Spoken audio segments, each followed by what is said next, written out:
भारत के लिए गौरव करने वाली खबर है।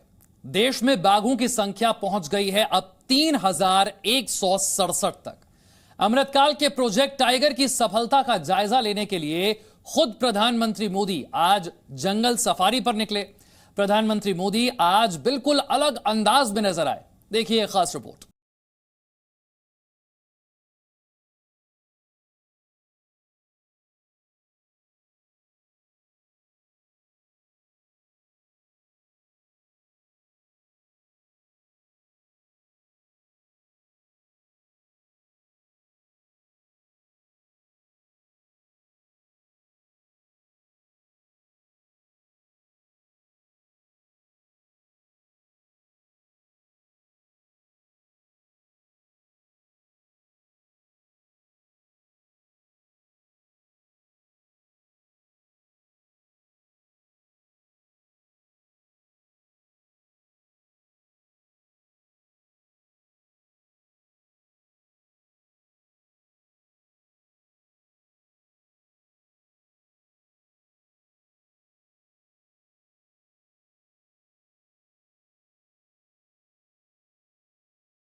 भारत के लिए ही नहीं बल्कि पूरे विश्व के लिए गौरव का विषय है।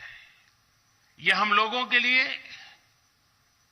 और भी सुखद है कि जिस समय हमने अपनी आजादी के 75 वर्ष पूरे किए हैं, उसी समय दुनिया की करीब 75% टाइगर पॉपुलेशन भारत में ही है। बांदीपुर टाइगर रिजर्व में पीएम मोदी ने बाघों के संरक्षण की गतिविधियों में शामिल फ्रंटलाइन फील्ड स्टाफ और स्वयं सहायता समूहों के साथ बातचीत की। इसके बाद मैसूर पहुंचकर प्रोजेक्ट टाइगर के 50 साल पूरे होने के मौके पर अमृतकाल का विजन फॉर टाइगर कंजर्वेशन रखा। यहाँ स्मारक सिक्का भी जारी किया गया। आपको बता दें कि दुनिया के करीब 75% टाइगर अब भारत में हैं। जब अनेक टाइगर रेंज देशों में उनकी आबादी स्थिर है या आबादी घट रही है, तो फिर भारत में तेजी से बढ़ क्यों रही है? इसका उत्तर है भारत की परंपरा, भारत की संस्कृति और भारत के समाज में बायोडायवर्सिटी को लेकर, पर्यावरण को लेकर जो हमारा स्वाभाविक आग्रह है, और वही सफलता के अंदर छिपा हुआ है। आपको ये भी बता दें कि देश के लिए ये गौरव की बात है कि अब बाघों की संख्या बढ़कर 3,167 हो गई है। 2018 के सेंसस में बाघों की संख्या 2,967 बताई गई थी। इससे पहले 2014 में ये संख्या 2,226, वहीं 2010 में 1,706, तो वहीं 2006 में 1,411 थी। पीएम मोदी ने इस बात का भी जिक्र किया है कि कैसे विलुप्त होते टाइगर्स को बचाने की भारत में मुहिम चली। भारत से चीता विलुप्त हो गया था। हमें शानदार बिग कैट को नामीबिया और दक्षिण अफ्रीका से भारत लेकर आए हैं। ये एक बिग कैट का पहला सफल ट्रांसकॉन्टिनेंटल ट्रांसलोकेशन है। कुछ दिन पहले ही कूनो नेशनल पार्क में 4 सुंदर शावकों ने जन्म लिया है। भारत की धरती से चीता करीब करीब 75 साल पहले विलुप्त हो गया था, यानी करीब करीब 75 साल बाद भारत की धरती पर किसी चीता ने जन्म लिया है।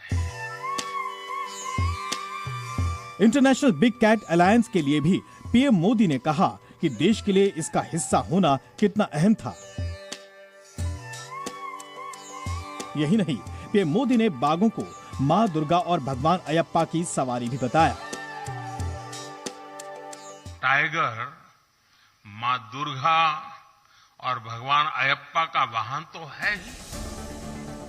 लेकिन इस बीच कांग्रेस ने प्रधानमंत्री के ऊपर निशाना साध दिया। कांग्रेस नेता जयराम रमेश ने कहा कि प्रधानमंत्री भले ही सुर्खियां बटोरें, लेकिन ये हकीकत से अलग है। जयराम रमेश ने ट्वीट किया कि आज पीएम बांदीपुर में 50 साल पहले लॉन्च हुए प्रोजेक्ट टाइगर का पूरा क्रेडिट लेंगे। वो खुद तमाशा करेंगे, जबकि पर्यावरण, जंगल, वन्य जीव एवं वन क्षेत्रों में रहने वाले आदिवासियों की रक्षा के लिए बनाए गए सभी कानून ध्वस्त किए जा रहे हैं। वो भले ही सुर्खियां बटोर लें, लेकिन हकीकत बिल्कुल उलट है। ये कोई पहली बार नहीं जब कांग्रेस ने पीएम के किसी कार्यक्रम पर तंज कसा हो। बांदीपुर और मुदमलाई टाइगर रिजर्व के दौरे पर पहुंचे प्रधानमंत्री नरेंद्र मोदी नए अंदाज में दिखाई दिए। इस दौरान उन्होंने ब्लैक हैट पहना हुआ था, जबकि स्टाइलिश चश्मा और प्रिंटेड टी शर्ट भी जंगल सफारी का साफ संदेश दे रहा था। खाकी रंग के हाफ जैकेट पहने पीएम मोदी टाइगर रिजर्व के दौरे पर पहुंचे थे। ब्यूरो रिपोर्ट, जी मीडिया। भारत ने 5 दशक पहले देश में टाइगर्स को बचाने के लिए काम शुरू किया। इसका नाम रखा गया प्रोजेक्ट टाइगर। तो इसकी शुरुआत होती है 1 अप्रैल 1973 को।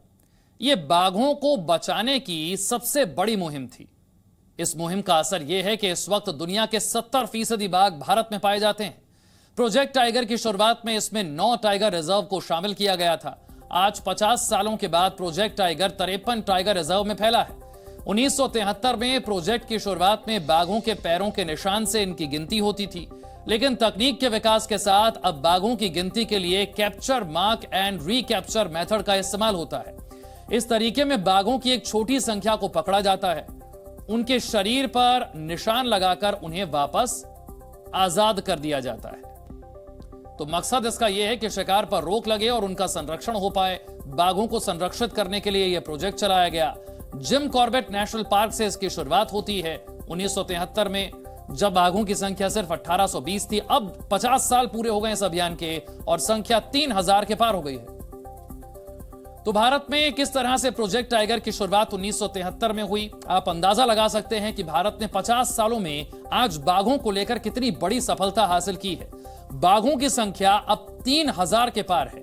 कैसे दुनिया वन्य जीवों के संरक्षण के लिए प्रेरित हो सकती है और दुनिया भारत से कैसे सीख सकती है, क्योंकि भारत टाइगर की संख्या बढ़ाने में नंबर 1 हो गया है। यही वजह है कि पीएम मोदी के कार्यक्रम की शुरुआत तालियों की गड़गड़ाहट के साथ हुई। ये तालियां देश के टाइगर्स के लिए बजाई गई।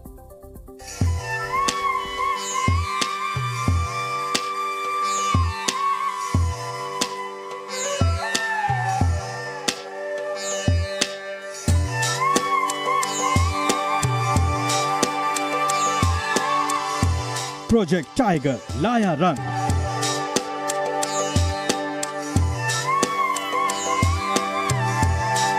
पांच साल में बढ़े 200 टाइगर। बाघों की संख्या दुनिया में सबसे ज्यादा।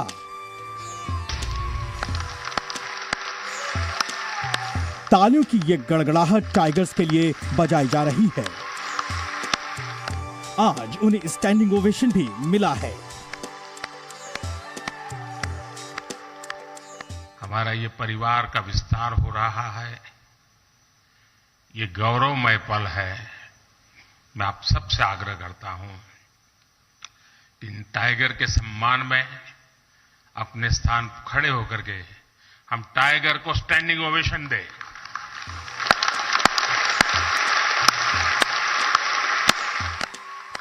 ये देश के लिए गर्व करने की बात है कि भारत ने न केवल टाइगर को बचाया बल्कि उसको फलने फूलने का एक बेहतरीन इकोसिस्टम भी दिया, जिसका जिक्र खुद प्रधानमंत्री मोदी ने अपने भाषण में किया। यही वजह है कि आज भारत टाइगर्स की संख्या में नंबर 1 हो गया है। हमारे यहां टाइगर से जुड़ा हजारों वर्ष पुराना इतिहास है। मध्य प्रदेश में पाई गई 10,000 साल पुरानी रॉक आर्ट्स में टाइगर के चित्र पाए गए हैं। सेंट्रल इंडिया में रहने वाले भारिया और महाराष्ट्र में रहने वाले वर्ली जैसे देश के अनेक समुदाय टाइगर को पूजते हैं, वर्शिपर। हमारे यहां अनेक जनजातियों में टाइगर को अपना बंधु माना जाता है, भाई माना जाता है और टाइगर मां दुर्गा और भगवान अयप्पा का वाहन तो है। आपको बता दें कि 1 अप्रैल 1973 में जिम कॉर्बेट टाइगर रिजर्व से प्रोजेक्ट टाइगर को लॉन्च किया गया था। उस समय देश में बाघों की संख्या केवल 268 थी। आज प्रोजेक्ट के करीब 50 साल पूरे हो गए हैं। इससे समझा जा सकता है कि 50 साल में 268 से 3,167 बाघों की संख्या होना एक बड़ी सफलता है, क्योंकि इस बीच बाघों को सुरक्षित रखने के लिए देश को कई चुनौतियों का सामना करना पड़ा। ये भी संयोग है कि भारत में टाइगर रिजर्व भी 75,000 वर्ग किलोमीटर का और बीते 10-12 वर्षों में टाइगर पॉपुलेशन भी 75% बढ़ी है। भारत आजादी का अमृत महोत्सव भी मना रहा है। ऐसे में आजादी के 75 सालों में टाइगर्स की संख्या दुनिया के करीब 75% बढ़ गई है। ये भी देश के लिए एक सुखद बात है। भारत अब दुनिया को वन्य जीवों की रक्षा करने के लिए प्रेरित कर रहा है। वाइल्ड लाइफ का संरक्षण किसी एक देश का नहीं बल्कि एक यूनिवर्सल इश्यू है। इसके लिए इंटरनेशनल अलायंस समय की जरूरत है। हम साथ मिलकर इन प्रजातियों को विलुप्त होने से बचाएंगे, एक सुरक्षित और बेहतरीन इकोसिस्टम का निर्माण करेंगे।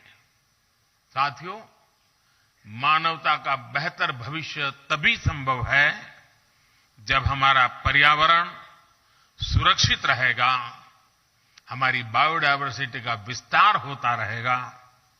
ये दायित्व हम सभी का है, पूरे विश्व का है। बिग कैट्स की वजह से टाइगर रिजर्व में पर्यटकों की संख्या बढ़ी है और इससे स्थानीय अर्थव्यवस्था को भी मजबूती मिली है। देश भर के पर्यटक टाइगर रिजर्व जाने के लिए उत्सुक रहते हैं। बिग कैट्स की मौजूदगी ने हर जगह स्थानीय लोगों के जीवन और वहां की इकोलॉजी पर सकारात्मक असर डाला है। प्रोजेक्ट टाइगर की सफलता के भी कई आयाम हैं।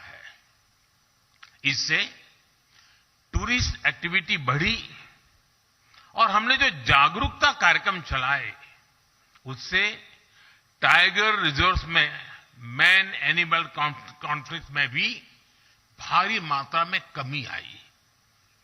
बिग कैट्स की वजह से टाइगर रिजर्व्स में पर्यटकों की संख्या बढ़ी और इससे स्थानीय अर्थव्यवस्था को मजबूती मिली है। बिग कैट्स की मौजूदगी ने हर जगह स्थानीय लोगों के जीवन और वहां के इकोलॉजी पर सकारात्मक असर डाला है। 2010 में बाघों के बचाने के लिए बड़ा अभियान शुरू किया गया था। रिपोर्ट के अनुसार देश में बाघों की मौजूदा आबादी दुनिया के जंगली बाघों की आबादी के 70% से भी अधिक है। लेकिन ध्यान देने की बात यह है कि आज भी इस पर खतरा मंडराता रहा है। बाघों को सुरक्षित रखने और इनकी संख्या बढ़ाने के लिए और ज्यादा कोशिशें की जा रही है। बाघों को बचाना है तो जंगलों और जीव मंडलों को बचाना होगा। ब्यूरो रिपोर्ट, जी मीडिया। पर्यावरण संरक्षण को लेकर की जा रही कोशिशों की तारीफ पूरी दुनिया में हो रही है। प्रधानमंत्री ने मुदुमलाई के टाइगर रिजर्व से भी यही संदेश दिया। इस दौरान प्रधानमंत्री थेपाकड़ू हाथी शिविर भी पहुंचे। अपनी यात्रा के दौरान प्रधानमंत्री ने बोमन और बेली से मुलाकात की। ये वही कपल हैं जिनकी कहानी फिल्म द एलिफेंट विस्परर्स में दिखाई गई है।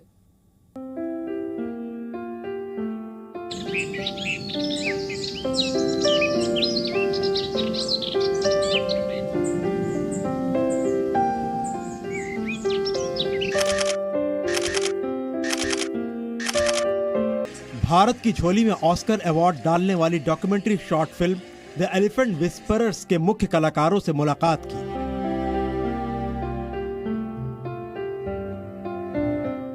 इसके अलावा द एलिफेंट विस्परर्स में दिखे हाथी के बच्चे रघु के साथ भी पीएम मोदी की फोटोज सामने आई। प्रधानमंत्री ने ट्विटर पर इस मुलाकात को खुशी वाला पल बताया। पीएम की इन फोटोज को सोशल मीडिया पर जमकर लाइक और शेयर किया जा रहा है। पीएम ने तमिलनाडु के मुदुमलाई टाइगर रिजर्व का दौरा किया। इसी दौरान पीएम मोदी थेप्पाकड़ू हाथी शिविर पहुंचे। यहां वो हाथियों को सहलाते नजर आए। पीएम मोदी ने हाथी शिविर में महावतों से भी बातचीत की। मगर पीएम की सबसे खास मुलाकात द एलिफेंट विस्परर्स में लीड रोल निभाने वाले कलाकारों बोमन और बेल्ली के साथ हुई। पीएम ने दोनों से मुलाकात कर उनका हालचाल जाना और उनके साथ तस्वीरें भी खिंचवाई। भारत के वन्य संरक्षण की सराहना पूरी दुनिया कर रही है। प्रधानमंत्री नरेंद्र मोदी ने तमिलनाडु के मुदुमलाई में बोमन और बेली से मुलाकात की। बोमन और बेली वो प्रमुख नायक और नायिका हैं जिनके नाम पर द एलिफेंट विस्परर्स डॉक्यूमेंट्री को ऑस्कर अवार्ड मिला। प्रधानमंत्री नरेंद्र मोदी ने आज इनसे मुलाकात की, इनके साथ बातचीत की। आपको बता दें कि बोमन और बेली लगातार हाथियों को सहारा देते आए हैं और उनके बच्चों को, हाथियों को अपने परिवार की तरह पालते पोषते आए हैं। बोमन और बेली वो कपल है जो सालों से हाथियों की सेवा करते आ रहे हैं। उनके इस योगदान को फिल्म द एलिफेंट विस्परर्स में जमकर सराहा गया है। द एलिफेंट विस्परर्स ने जब ऑस्कर अवार्ड जीता था तब भी पीएम ने इसकी तारीफ की थी और आज प्रधानमंत्री ने बताया कि कैसे एक विरासत आगे बढ़ी है। जिस द एलिफेंट विस्परर्स डॉक्यूमेंट्री को ऑस्कर मिला है, वो भी नेचर और क्रिएचर के बीच के अद्भुत संबंधों की हमारी विरासत को दर्शाती है।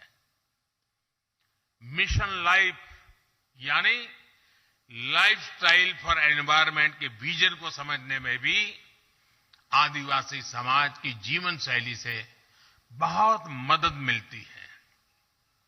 मेरा आग्रह है कि आप हमारे आदिवासी समाज के जीवन और परंपरा से कुछ न कुछ जरूर अपने देश, अपने समाज के लिए लेकर के जाएं।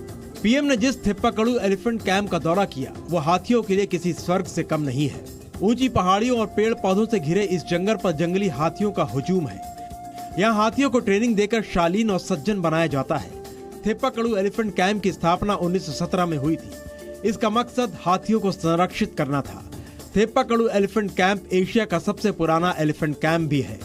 मोयार नदी के तट पर बने एक शिविर में हाथियों के खाने पीने और घूमने की पूरी व्यवस्था है। यहाँ सुरक्षा ऐसी है कि कोई शिकारी शिकार करना तो दूर, एलिफेंट शिविर में घुसने की भी नहीं सोच सकता। फिल्म के ऑस्कर अवार्ड जीतने के बाद इस जगह को ढेर सारी तारीफें मिल चुकी हैं। वहीं अब प्रधानमंत्री नरेंद्र मोदी के यहाँ पहुँचने से इस जगह को अब नई पहचान मिलेगी। वाइल्ड लाइफ को लेकर पीएम मोदी की फिक्र और उनके लगाव की आज दुनिया भर में तारीफ हो रही है। इंग्लैंड के पूर्व क्रिकेटर केविन पीटरसन ने भी प्रधानमंत्री मोदी की तारीफ की और उन्हें वर्ल्ड लीडर बताया। पीटरसन ने ट्वीट किया, मोदी जी एक वर्ल्ड लीडर हैं जो जंगली जानवरों से बहुत प्यार करते हैं और उनके साथ टाइम बिताने के लिए हमेशा उत्साहित रहते हैं। याद रखें, अपने पिछले जन्मदिन पर उन्होंने भारत में चीतों को जंगल में छोड़ा था। नरेंद्र मोदी भारत के हीरो हैं। पीटरसन पहले भी मोदी की तारीफ कर चुके हैं, लेकिन पर्यावरण और जीवों के संरक्षण के लिए जिस तरह मोदी लगातार काम करते हैं उससे उनकी तारीफ और ज्यादा होने लगी है। जाहिर है मुदुमलाई टाइगर रिजर्व के साथ ही थेपाकड़ू एलिफेंट का उनका ये दौरा भी भारत ही नहीं बल्कि पूरी दुनिया को अलग संदेश देने वाला साबित होगा। ब्यूरो रिपोर्ट, जी मीडिया। पर्यावरण संरक्षण हो या वन्य जीव संरक्षण, प्रधानमंत्री मोदी हर मंच से भारत का विजन दुनिया के सामने रखते रहे हैं। इतना ही नहीं, पीएम मोदी ग्लोबल वार्मिंग समेत पर्यावरण से जुड़े मामलों पर दुनिया को एकजुट करने की पहल भी कई बार कर चुके हैं। यूएन का मंच हो, G20 का मंच हो या फिर कोई और स्टेज हो, हर जगह प्रधानमंत्री की बात पूरी दुनिया सुनती है और उसके बाद कई ऐसे फैसले भी होते हैं जो भविष्य में एक नजीर बन सकते हैं।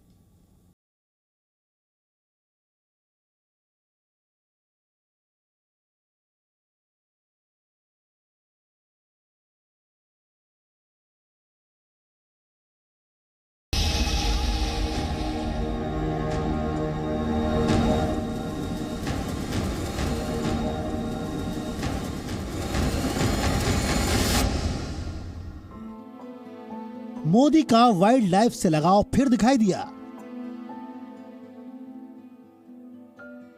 पर्यावरण संरक्षण का मोदी संदेश पूरी दुनिया ने सुना। टाइगर रिजर्व से एलिफेंट कैंप तक मोदी का अलग अंदाज। प्रधानमंत्री नरेंद्र मोदी पर्यावरण को लेकर हमेशा संजीदा रहे हैं। पर्यावरण की बात आती है तो पीएम मोदी देश ही नहीं बल्कि दुनिया के हर मंच पर अपनी बात खुले अंदाज में कहते हैं। 2021 में पीएम ने ग्लासगो में 26वें संयुक्त राष्ट्र जलवायु परिवर्तन सम्मेलन के दौरान लाइफस्टाइल फॉर एनवायरनमेंट पर अपना विजन रखा था। इसके अलावा पीएम ने जलवायु परिवर्तन के मुद्दे पर भी अपनी बात रखी थी। पीएम मोदी की पहल पर ही इंटरनेशनल बिग फैट अलायंस का विस्तार हुआ। वाइल्ड लाइफ का संरक्षण किसी एक देश का नहीं बल्कि एक यूनिवर्सल इश्यू है। इसके लिए इंटरनेशनल अलायंस समय की जरूरत है। साल 2019 में ग्लोबल टाइगर डे पर मैंने एशिया में पोचिंग और इलीगल वाइल्ड लाइफ ट्रेड के विरुद्ध अलायंस का आह्वान किया था। इंटरनेशनल बिग कैट अलायंस इसी भावना का विस्तार है। इससे बिग कैट से जुड़े पूरे इकोसिस्टम के लिए फाइनेंशियल और टेक्निकल संसाधन जुटाना आसान होगा। इंटरनेशनल बिग फैट अलायंस का मकसद टाइगर और उससे जुड़ी प्रजातियों का संरक्षण करना है। इसके जरिए सदस्य देश अपनी अपनी भूमिका निभाएंगे। इंटरनेशनल बिग कैट अलायंस उसका फोकस दुनिया की 7 प्रमुख बिग कैट्स के संरक्षण पर होगा। यानी जिन देशों में tiger, lion, leopard, snow leopard, puma, jaguar और चीता है, ऐसे देश इस अलायंस का हिस्सा होंगे। बाघों का इतिहास हजारों साल पुराना है, मगर कई देशों में बाघों के अस्तित्व पर खतरा है। ऐसे में भारत ने बाघों को बचाने के लिए एक मुहिम के तौर पर काम किया, जिसके नतीजे अब दिखने भी लगे हैं। पर्यावरण की कल्पना जानवरों के बिना की ही नहीं जा सकती, इसलिए पीएम मोदी बार बार बायोडायवर्सिटी का संदेश देते हैं। मानवता का बेहतर भविष्य तभी संभव है जब हमारा पर्यावरण सुरक्षित रहेगा, हमारी बायोडायवर्सिटी का विस्तार होता रहेगा। ये दायित्व हम सभी का है, पूरे विश्व का है। इसी भावना को हम अपनी G20 अध्यक्षता के दौरान निरंतर प्रोत्साहित भी कर रहे हैं। G20 का motto one earth, one family, one future यही संदेश देता है। पीएम का पर्यावरण से लगाव उन्हें दुनिया भर के दूसरे नेताओं से अलग पहचान दिलाता है। यही वजह है जब पीएम मोदी तमिलनाडु के मुदुमलाई पहुंचे तो यहाँ लोगों ने उनका शानदार स्वागत किया।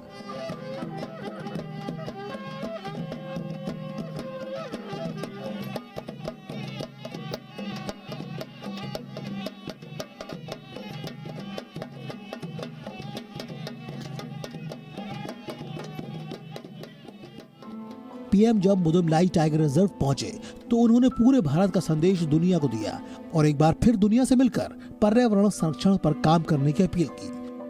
पीएम की यही खासियत है कि वो हर मंच पर दुनिया को जोड़ देते हैं और यहीं से भारत के विश्वगुरु बनने का रास्ता भी साफ हो रहा है।